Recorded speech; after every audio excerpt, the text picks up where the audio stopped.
நேயர்கள் அனைவருக்கும் வணக்கம். சக்தி ஜோதிடம் வழியாக உங்களை சந்திப்பது உங்கள் வழிகாட்டி ஜோதிடர் கண்ணன். கைரேகை கருத்துக்களை மிக எளிமையாக உங்கள் கையை பார்த்தவுடன் புரியும்படி கற்றுக் கொடுத்து கொண்டு வருகிறோம்.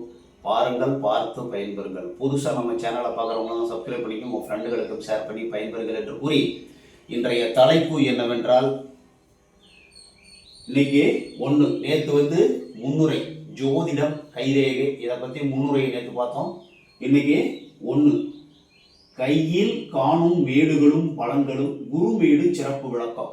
இப்போ நம்ம கைரேகையை பற்றி ஜோதிடத்தை புரிந்து கொள்ள வேண்டும், தெரிந்து கொள்ள வேண்டும், படிக்க வேண்டும் அப்படிங்கிற ஆர்வம் உள்ள நண்பர்கள், மாணவர்கள் யாராக இருந்தாலும் நீங்கள் ஈஸியாக கற்றுக்கிற மாதிரி நான் உங்களுக்கு சொல்லி கொடுத்துட்ருக்கேன்.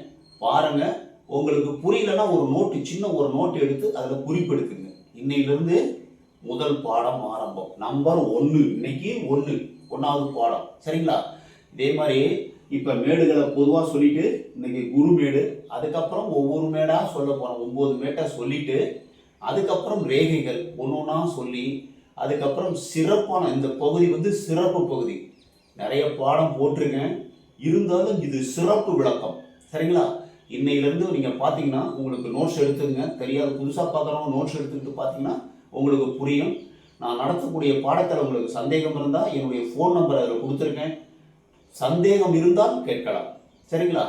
இல்லை உங்களுடைய கைரேகையை முழுமையாக பார்க்கணுன்னாலே என்னை கான்டாக்ட் பண்ணலாம். சரிங்களா? இப்போ கையில் நம்பர் 1, கையில் காணும் மேடுகளும் பலன்களும் குருமேடு சிறப்பு விளக்கம். இப்போ நம்ம சிறப்பு விளக்கத்தை பார்க்க போகிறோம், மேடுகளை பற்றி பார்க்க போகிறோம். இப்போ 1, 2, 3, 4, 5, 6, 7, 8, 9 இந்த நவ கிரகங்களை பற்றி பார்க்க போகிறோம். இந்த மேடு உயர்வாக இருந்தால் என்ன பலன்னு ஒரு மேம்போக்காக பார்த்துருவோம். அதுக்கப்புறம் ஆழ்ந்து உள்ளே போய் நம்ம பார்க்க போகிறோம். இப்போ நம்ம ஆள்காட்டி விரல் எல்லாருக்குமே தெரியும். இந்த ஆள்காட்டி விரலுக்கு கீழே இருக்கிறது நம்பர் 1ன்னு போட்டிருக்கோம், குருமேடு. 2ன்னு போட்டிருக்கிறது இந்த பாம்பு விரல் இருக்கு இல்லையா, 2 இது சனி மேடு. 3 நம்ம மோதிரம் போடுறோம் இல்லையா, மோதிர விரல் தான் 3, சூரிய மேடு. 4 சுண்டு விரல் இருக்கு இல்லையா, 4 இதுதான் புதன் மேடு.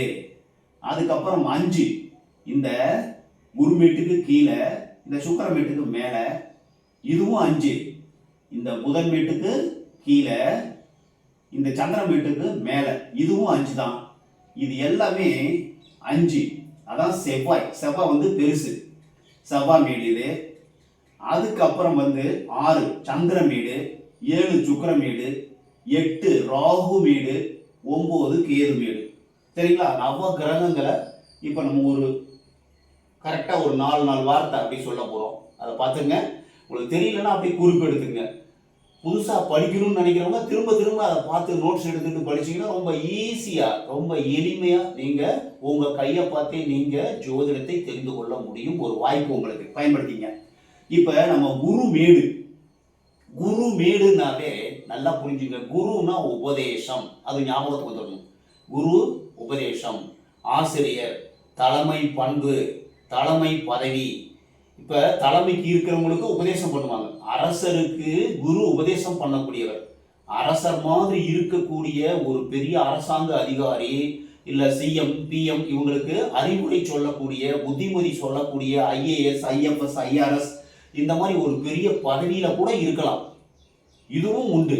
அந்த மாதிரி குருமேடு உயர்வாக இருந்ததுன்னா ஒரு நல்ல ஒரு அதிகாரம் உள்ள பதவி, உபதேசம் செய்யக்கூடிய இடத்தில் இருப்பார்கள்.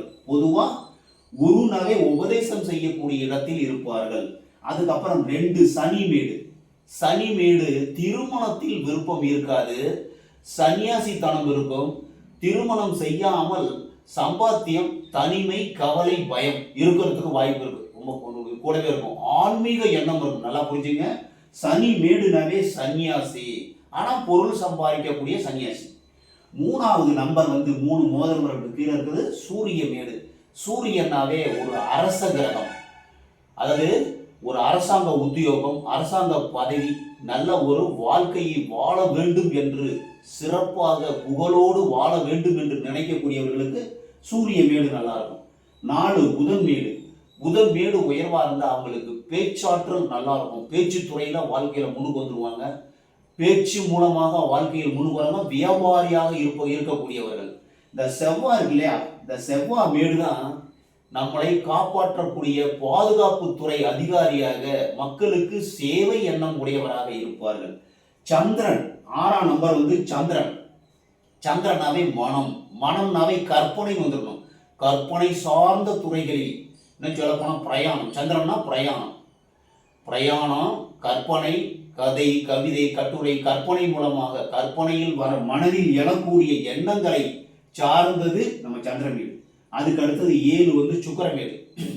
சுக்கிரமேடு ஒருவருக்கு உயர்வா இருந்தா அவங்க உலகமே தனி உலகம். காதல், காமம், சந்தோஷம், இன்பம். இந்த சுக்கிரமேடு உயர்வா இருந்துச்சுன்னா வாழ்க்கையை சந்தோஷமாக வாழக்கூடியவர்கள் சுக்கிர ஆதிக்கம் உடையவர்கள். அதுக்கப்புறம் 8 ராகுமேடு. ராகுமேடு நல்லதையும் காண்பிக்கும், கெட்டதையும் காண்பிக்கும். நல்லதா கெட்டதா வாழ்க்கையை ஆரம்பிப்பதிலிருந்து ராகு மேட்டின் ஆரம்பம், கேது மேட்டின் முடிவு அப்படிங்கறத ஈஸியா புரிஞ்சுக்கிட்டே புரியுங்கிறது சொல்றேன். ராகு என்பது நன்மையும் செய்வார், தீமையும் செய்யக்கூடிய நபர். 2 கட்டாங்க கேசு. அதனால அந்த மேடு உள்ளங்கையில என்னென்ன ரேகை இருக்கு, மேடு உள்ளங்கை உயர்வா இருந்ததுன்னா, உள்ளங்கை உயர்வா இருந்ததுனால ராகு அதிகமா இருக்காரு, நல்லது செய்ய போறாருன்னு அர்த்தம். இந்த கேது கீழே இருக்கிறது கேது. இந்த சுக்கிரமேட்டுக்கும் சந்திரமேட்டுக்கும் இடையில இருக்கிறது கேது. இதுதான் பூர்வீக இடம், நிலம், சொத்து பொத்து இருக்கிறது இங்கதான் கண்டுபிடிக்கிறது. அதே மாதிரி வாழ்க்கையினுடைய முடிவு எண்ணம், அதாவது எல்லாமே பொய்யே, எல்லாமே அது சரியா வராது. வாழ்க்கையினுடைய கடைசி கட்டத்தை காண்பிக்கக்கூடியது கேது மேடு. இந்த கேது மேட்டுல என்னென்ன இருக்குதுன்னு பார்க்கணும்.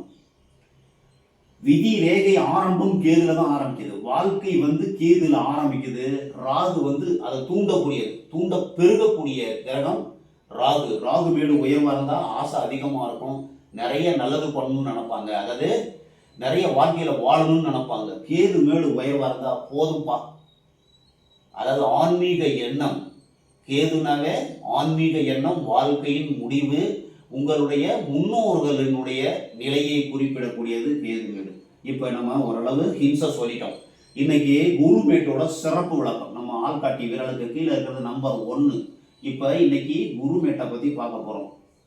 குருனாவே உபதேசம்னு சொல்லியிருக்கேன், நல்லா புரிஞ்சுங்க. இந்த ஆள்காட்டி விரலுக்கு இருக்கிறது குருமேடு, இந்த 1ஆம் நம்பர். இது குருமேடு உயர்வா இருக்கு. மத நம்பிக்கை அதிகமாக இருக்கும், தெய்வ பக்தி அதிகமாக இருக்கும், உபதேசம் செய்யக்கூடியவராக இருப்பார்கள். ஆசிரியர் துறை இல்லைன்னா ஒரு பெரிய அதிகாரிக்கு பக்கபலமாக அறிவுரை சொல்லக்கூடிய நபராக இருப்பதற்கு வாய்ப்பு உண்டு. குருனாவே உபதேசம். இந்த குரு மேடு உயர்வா இருந்தா அதிகாரம் உள்ள இடத்தில் இருப்பார்கள். பெரிய இடத்துல இருந்து மக்களுக்கு தொண்டு செய்யக்கூடிய, அடுத்தவருக்கு உதவி செய்யக்கூடியவராக இருப்பார்கள் அப்படிங்கிறத தெரிஞ்சுக்கணும். இந்த குரு மேடு மட்டமா இருக்கு சார், பள்ளமா இருக்கு அப்படின்னா இதுக்கு ஆப்போசிட்டா இருப்பாங்க. மத நம்பிக்கை இருக்காது, தெய்வ நம்பிக்கை இருக்காது, ஒழுக்கம் இருக்காது. ஆனா குருமேடு உயர்வா இருந்தா நல்ல ஒழுக்கம், தர்மம், நல்ல சிந்தனை, தெய்வ நம்பிக்கை, அடுத்தவங்களுக்கு உபதேசம் பண்ணக்கூடிய எண்ணங்கள் உருவாகும். இது தட்டையாவோ பள்ளமாவோ இருந்ததுன்னா அதுக்கு ஆப்போசிட்டா இருப்பாங்க. தெய்வ நம்பிக்கை இருக்காது, அடுத்தவங்களுக்கு மரியாதை கொடுக்க மாட்டாங்கன்னு நினைச்சுக்கணும். இந்த மேடு எப்போ உயருதோ நல்ல உயர்வா இருக்கும். ஒரு சில பேருக்கு பள்ளமாவே இருக்கும், திடீர்னு உயர்ந்து வரும். 6 மாசத்துக்கு முன்னாடியே உயர ஆரம்பிச்சிடும். இந்த மாதிரி இந்த குரு மேடு உயரும், எப்பயாவது ஒரு தரம் உயரும். அதுக்குன்னு ஒரு சில பேருக்கு உயராது. அவங்களுடைய கர்மாவை, நம்ம கையினாவே கர்மாவை நினைச்சுக்கணும். கர்மாவின் அடிப்படையில் உருவாகக்கூடியது கையில் உள்ள மேடுகளும் ரேகைகளும். எல்லாருக்கும் எல்லாமே நடந்துறது கிடையாது. அந்த குரு மேடு உயர்வாருதுன்னா நல்ல விஷயம். நீங்க நல்ல வாழ்க்கையில உயர பிறந்தவர்கள், உங்களுக்கு அந்த சந்தர்ப்பம் கிடைக்கும். இந்த மேடு உயர்வாருந்தா நல்ல உயரக்கூடிய சந்தர்ப்பம் கிடைக்கும். இந்த குரு மேட்டுல சதுரம் இருந்தா அடுத்தவங்களை வாழ்க்கையில முன்னுக்கு கொண்டுட்டு வரக்கூடிய ஒரு நல்ல பவர், நல்ல ஒரு வருமானம், நல்ல ஒரு உயரிய பதவியில் இருப்பார்கள். தொழிலதிபராக கூட இருக்கிறதுக்கு வாய்ப்பு இருக்கு. சதுரம் மிகச்சிறந்த அமைப்பு. அதே மாதிரி முக்கோணம், இந்த குருமேட்டுல முக்கோணம் இருந்தா அரசியல், அரசாங்கத்துறை, தொண்டு செய்யக்கூடிய ஒரு எண்ணம் தோன்றும். ராஜ்ய விஷயத்தில், அதாவது அரசாங்க துறையில் ராஜதந்திரியாக இருப்பதற்கு வாய்ப்பு உண்டு. இப்போ சதுரம் முக்கோணம் சொல்லிட்டோம். திரிசூலம் அடுத்தது முக்கியமான திரிசூலம். இந்த திரிசூலம் இந்த குருமேட்டில் இருந்தாக்க நல்ல ஒரு புரிதல், கணவன் மனைவி ஒற்றுமை அதிகமாக இருக்கும். சிவ சக்தி யோகம் உங்களுக்கு உண்டாகும். அதாவது சிவனும் மேலேயும் சக்தி மேலேயும் ஒரு அபரிமிதமான ஒரு ஆன்மீக எண்ணம், சக்தி, அதன் மூலமாக வாழ்வில் உயர்வு, திடீர் செல்வம், திடீர் சம்பத்து இதெல்லாம் கிடைக்கிறதுக்கு வாய்ப்பு இருக்கு. நம்ம கையில ஒரு இன்டு மார்க் பெருக்கல் குறி இருந்ததுன்னா, இந்த குருமேட்டில் மட்டும் பெருக்கல் குறி இருந்தால் நல்லது சார். பெருக்கல் குறி இருந்தால் சந்தோஷமான வாழ்க்கை, நினைத்தவரை திருமணம் செய்து காதல் திருமணம் செய்து வாழ்க்கையில் சிறப்பாக இருப்பதற்கு வாய்ப்பு உண்டு. ஒரு ஸ்டார் குறி, நட்சத்திர குறி இருந்ததுன்னா வாழ்வில் உயர்ந்த நிலையை படிப்படியாக இருந்து உயர்ந்த நிலையை அடைவார். வாழ்க்கையில் செல்வ செழிப்போடு இருப்பதற்கு வாய்ப்பு உண்டு. சதுரம், முக்கோணம், திரிசூலம், ஸ்டாரு, பெருக்கல் குறி இதெல்லாம் பார்த்துட்டோம். அதுக்கப்புறம் இந்த குருமேட்டில் இருக்கக்கூடாது அப்படின்னா வளைகுறி இருக்கக்கூடாது. வளைகுறினா உங்களுக்கு தெரியும், இந்த பாருங்க, இப்படி கோடு வந்து இப்படி குறுக்க கோடு ஜன்னல் மாதிரி இருக்கும். இந்த வளைகுறி கையில் இருந்ததுன்னா அதாவது தவறான எண்ணம் உருவாகும். உண்மைக்கு மாறாக கற்பனை செய்யக்கூடிய நபராக இருப்பார். அதுவும் அவ்வளோ பெரிய கெடுதல் கிடையாது. தன்னைத்தானே உயர்த்தி கொள்வார். உயர்ந்து நினைச்சுப்பாங்க, நான் பெரிய ஆள் அப்படின்னு நினைச்சுப்பாங்க, அவ்வளோதான். இப்போ கருப்பு புள்ளி கையில் இருந்ததுன்னா, அந்த இடத்துல ஒரு புள்ளி குருமேட்டில் இருந்ததுன்னா எச்சரிக்கையாக இருக்கணும். இந்த கருப்பு புள்ளியும் இந்த வளைகுறியும் தான் இதில் வந்து கெடுதலான ஒரு அமைப்பு. கருப்பு புள்ளி இருந்தால் என்னாகும், பொருள் வந்து நஷ்டமாயிரும், வேலையில் வில்லங்கம் வரும், பதவி இழப்பு வரும். இது மறைகிற வரைக்கும் எச்சரிக்கையாக இருக்கணும். பேர் கெட்ட பேர் ஆயிடும் சார், எச்சரிக்கையாக இருந்துங்க. இந்த மாதிரி குருமேட்டில் அந்த கருப்பு புள்ளியும் வளைகுறியும் தவிர எந்த ரேகை இருந்தாலும் இது இருந்தாக்க ஒரு சின்ன சின்ன கெடுதல் தான். குரு வந்து சுபகிரகம். அந்த சுபகிரகம் என்ன பண்ணும், நல்லது தான் பண்ணும், கெடுதல் அதிகமாக பண்ணாது. இதுக்கு வரக்கூடிய ரேகைகளும் நல்லதான் பண்ணும். அது இன்னொரு நாளைக்கு பார்ப்போம். இந்த குரு மேட்டில் எந்த குறி இருந்தாலும் அது அதிர்ஷ்டத்தை தான் கொடுக்கும். குரு மேடு என்பது நல்ல அளவுக்கு அதிகமாக உயர்வார்கள், சர்வாதிகாரியாக ஆகிவிடுவார்கள். அதிகாரியாக இருக்கலாம், சர்வாதிகாரியாக கசைக்கு புளியக்கூடிய ஒரு திறமை உங்களுக்கு வந்துடும். அதாவது அடக்குமுறையை கையாளுவார்கள். அடக்குமுறையை கையாளுறது ரொம்ப அதிகமாக உயர்வாக இருந்ததுன்னா அடக்குமுறை, நல்ல உயர்வாக இருந்ததுன்னா நல்ல தெய்வ பக்தி, தேசபக்தி, மக்களுக்கு உபதேசம் செய்யக்கூடிய ஒரு நல்ல நபராக, செல்வ வளமுடையவராக விளங்குவார். தட்டையாக இருந்ததுன்னா அதுக்கு ஆப்போசிட்டாக இருப்பாங்க. அதாவது ஆன்மீக ஈடுபாடு இருக்காது, மரியாதை கொடுக்க மாட்டாங்க, வாழ்க்கையில் பணம் சம்பாதிக்கணும்னு நினச்சி அதை மட்டும்தான் அவங்க பார்த்துக்கிட்டு இருப்பாங்க. சரிங்களா? மரியாதை இல்லாத ஒரு அமைப்பாக இருக்கும், பள்ளமாக இருந்ததுங்க. குருமேடு உயர்வாக நல்லபடியாக இருந்துருச்சுனாவே நீங்கள் வாழ்க்கையில் வாழ்வதற்கு நல்ல சந்தர்ப்பம் கிடைக்கும். இதில் ஏதாவது ஒரு அதிர்ஷ்டக்குறி கையில் கண்டுவிட்டால் நீங்கள் ராஜயோகமாக சிறப்பாக சந்தோஷமாக வாழ்வதற்கு உங்களுக்கு சந்தர்ப்பம் கிடைக்கும். நல்லா புரிஞ்சுங்க, சந்தர்ப்பத்தை மட்டும்தான் உருவாக்கும். இந்த குருமேடு உயர்வாக இருந்தால் ஆசை அதிகமாக இருக்கும். குருமேடு என்ன பண்ணும், தூண்டி விடும் ஆசையை. நீ வந்து ஒரு படித்து நல்ல ஒரு பெரிய வாத்தியாராக போயிரு, அப்படி இல்லைன்னா ஒரு அடுத்தவங்களுக்கு உபதேசம் பண்ணக்கூடிய ஒரு கேபிட்டல் சிட்டிக்கு போயிரு, இல்லைன்னா ஒரு பெரிய ஒரு தொழிலதிபர் ஆயிரு அப்படிங்கிற ஒரு மனசு தூண்டும். அவங்கவுங்க ஒரே ட்ராக்ல போகிறதில்ல, பல ட்ராக்ல போவாங்க.